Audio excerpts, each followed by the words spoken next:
ওমা হ্যাঁ বলো। বলছি শুভ দুপুর। তা বলছি দুপুর তো অনেক হয়ে গেছে, তা খেতে বসে পড়েছো তুমি? হ্যাঁ আমি খেতে বসে পড়েছি আজকে। হ্যাঁ তো চলো দেখিয়ে দাও যে কি কি দিয়ে তুমি খাওয়া দাওয়া করছো। অনেক রান্না করেছি আজকে। হ্যাঁ সে তো দেখতেই পাচ্ছি অনেক রকম পদ আছে, বাট সেগুলো তো বলতে হবে।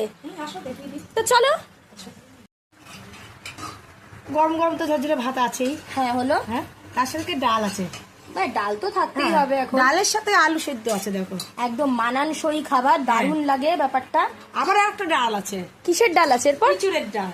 ও আচ্ছা এটা আজকে ইঁচুড়ের ডাল করেছি দেখো, অল্প করে ইঁচুড়ে, আগে ওই ডালও করেছি এই ডালও করেছি, অর্থাৎ দেখলাম ইঁচুড় আছে তাই ইঁচুড় দিয়ে ডাল করলাম। হ্যাঁ নতুন ধরনের একটা খাবার হয়ে গেল।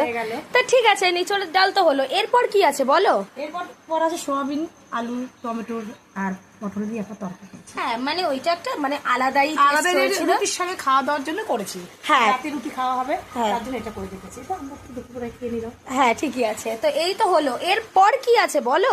তারপর আছে একটা মাছ, কি মাছ এটা? বাঁচা মাছ। ও আচ্ছা, যাই হোক এই মাছটাকে আপনাদের মানে ভাষায় কি বলা হয় আপনাদের ওখানে সেটা এটা বাঁচা অবশ্যই মাছ, জানাবেন। একদম কালো জিরে দিয়ে একদম পাতলা করে করেছি। হ্যাঁ। বাঁচা মাছ এটা আলাদা ধরনের মাছ, তাই একটু কালো জিরে দিয়ে তেল দিয়ে বেশি দিয়ে টমেটো দিলে এরকম করে করেছি। হ্যাঁ আর এই মাছটা ভীষণ টেস্টি লাগে খেতে। আপনাদের ওখানে কি নামে পরিচিত সেটা অবশ্যই কিন্তু কমেন্টে জানাতে ভুলবেন না। তা ঠিক আছে, দেখতেই তো পাচ্ছেন আজকের রান্না বান্না একেবারে জমে ক্ষীর। তা ঠিক আছে, তো তুমি একটা কাজ করো, ইঁচড়ের ডালটা দিয়ে খেয়ে বলো কেমন হয়েছে। হুম, এটা এই সিজনের ফার্স্ট। একদম নরম ইঁচড়টা, তো এই সিজনের ফার্স্ট ইঁচড়ের ডাল দারুণ হয়েছে। তা ঠিক আছে বন্ধুরা, আজকে আমাদের ভিডিও অবশ্যই জানাবেন যে কেমন হয়েছে, আর আজকে রান্না বান্না কেমন লাগলো অবশ্যই সেটাও কিন্তু জানাতে ভুলবেন না। যেটুকুই টাটা।